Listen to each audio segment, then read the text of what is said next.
Recently, I spent some time in an 8th grade humanities class as they examined an excerpt from the book Cast by Isabel Wilkerson.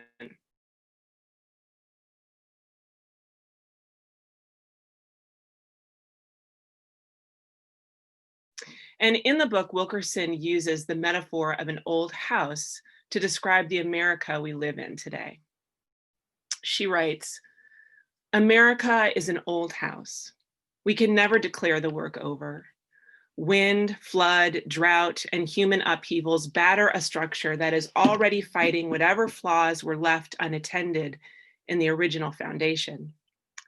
When you live in an old house, you may not want to go into the basement after a storm to see what the rains have wrought. Choose not to look, however, at your own peril. The owner of an old house knows that whatever you are ignoring will never go away. Whatever is lurking will fester, whether you choose to look or not. Ignorance is no protection from the consequences of inaction. Whatever you are wishing away will gnaw at you until you gather the courage to face what you would rather not see."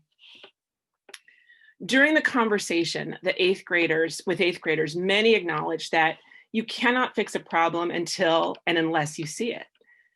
Part of our work at Gordon is about bringing to light what has been in the shadows, talking openly about difference, challenging our assumptions about race, acknowledging unfair systems, and recognizing the danger in a single story.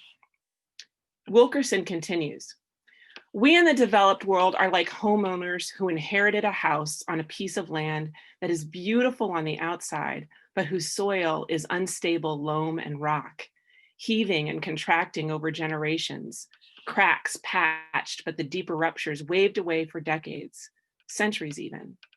Many people may rightly say, I had nothing to do with how this all started. I have nothing to do with the sins of the past. My ancestors never attacked indigenous people, never owned slaves.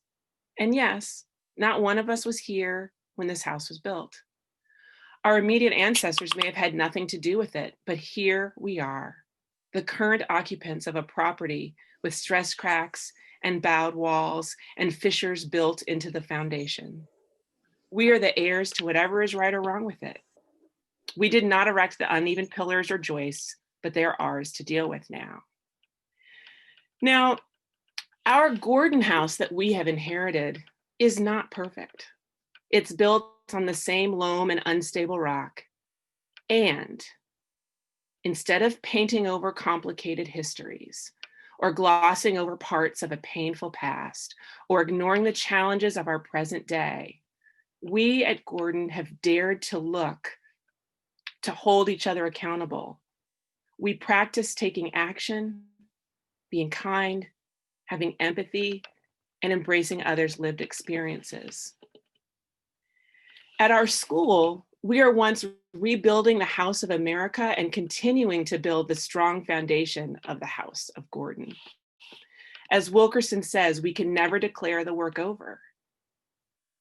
What goes into building a strong foundation for fairness, equity, and inclusion?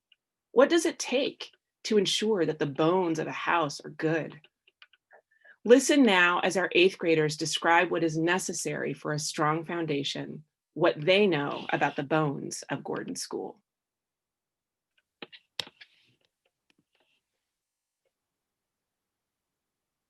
The bones of Gordon are good because it was created with the ideals of learning in nature. And the bones of Gordon are good because everyone is included in activities. The bones of Gordon are good because of the joyful and compassionate leaders. The bones of Gordon are good because Gordon encourages thinking about gender and sexuality much more than other schools. The bones of Gordon are strong because we build lifelong friendships. The bones of Gordon are good because they encourage active learning and respectful listening. The bones of Gordon are good because through the years, the school grew to more diversity and a strong community. The bones of Gordon are good because Gordon is welcoming and encourages differences. The bones of Gordon are good because we are a community that sticks together. House of Gordon is strong when everyone has a voice. Gordon is strong when each student advocates for themselves and dedicates time and attention to their work. The House of Gordon is strong when we act together as a community, when we create a safe environment for everyone here. The House of Gordon is strong when everyone has equal opportunities in sports and in the classroom.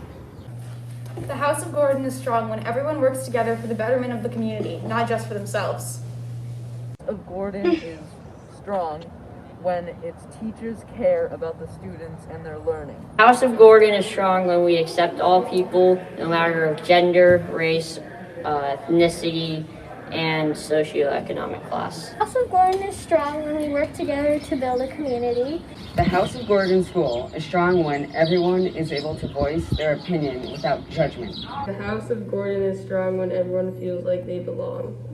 The House of Gordon is strong when we work together as a team and collaborate. We give each other feedback and help each other grow at Gordon.